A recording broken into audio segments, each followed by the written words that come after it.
Hello, আমি Barsha and welcome back to my new mini blog. তো দেখো এই বিচ্ছুটা এসে আজকে আমার ঘুম ভাঙিয়েছে সকালবেলা।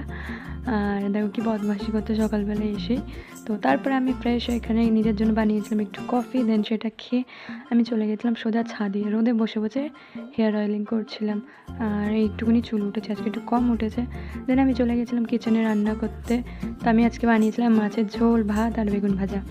আর তারপরে এসেছিলো আমার দিদি, তো ওর সাথে একটু কথাবার্তা বলে নিলাম। দেন তারপরে আমি স্নান কমপ্লিট করে এখানে খেয়ে নিয়েছিলাম। আর তারপর বিকেলবেলা আমার মনে পড়েছে যে কালকে আমার কলেজের এক্সাম আছে মেকআপের, তো সেই জন্য আবার আমি বিকেলবেলা শ্যাম্পু করে নিয়েছিলাম। তারপর চলে গেছিলাম দিদির বাড়ি দিদিকে ছাড়তে, আর এখানে বসে বসে খাচ্ছিলো ফুলুরি। দেন আবার আমি বেরিয়ে পড়েছিলাম আমার ভাইয়ের সাথে। তো গিয়ে আমরা নিয়েছিলাম এখানে মোমো। আমি নিয়েছিলাম ফ্রাইড মোমো, আর ভাই নিয়েছিল স্টিম মোমো। কী যে জঘন্য খেতে ছিল সে কি আর বলবো।